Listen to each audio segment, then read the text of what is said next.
హైదరాబాద్లో వరుస హత్యలు ఆత్మహత్యలతో నగరం అట్టుడికిపోతోంది. ఈ క్రమంలోనే దొంగలు కూడా రెచ్చిపోతూ ఉన్నారు. తాజాగా నగర శివార్లోని ఓ ఫ్యాక్టరీలో కొందరు కేటుగాళ్లు భారీ చోరీకి పాల్పడ్డారు. 1,00,000 కాదు, 2 లక్షలు కాదు, అక్షరాల 50 లక్షలు దోచుకుని అక్కడి నుంచి పరారయ్యారు.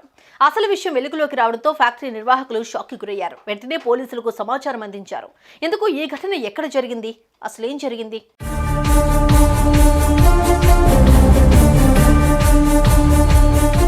హైదరాబాద్లో వరుస దొంగతనాలతో నగరవాసులు భయాందోళనకు గురవుతున్నారు. కొందరు చైన్ స్నాచర్స్ మహిళలకు షాక్ ఇస్తూ ఉంటే, ఇంకొందరు ఇంటికే కన్నం వేస్తూ అందిన కాడికి దోచుకెళ్తున్నారు.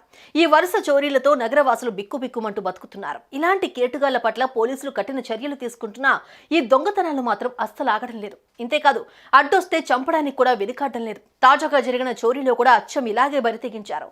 వాచ్మెన్లను కత్తులతో బెదిరించి ఉన్నదంతా పట్టుకెళ్లారు.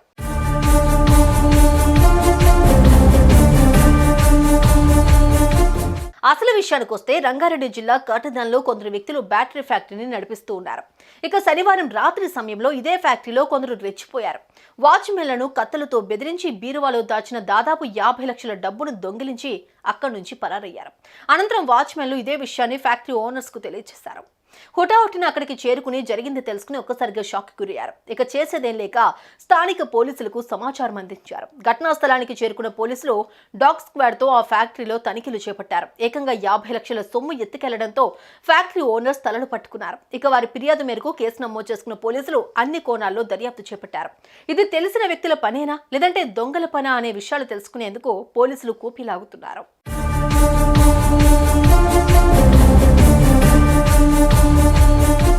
మీరు కూడా కాస్త జాగ్రత్తగా ఉండండి. ఒకవేళ ఊరికి వెళ్లాల్సి వస్తే విలువైన వస్తువులను మీ వెంట తీసుకుని వెళ్ళండి. ఎవరెత్తికెళ్లర్లే అని నిర్లక్ష్యం చేశారో ఈ బాధితుల జాబితాలో మీరు కూడా ఉంటారు. సుమన్ టీవీలో మీ పర్సనల్ అండ్ బిజినెస్ ప్రమోషన్స్ కోసం కింది నెంబర్కి కాంటాక్ట్ చేయండి.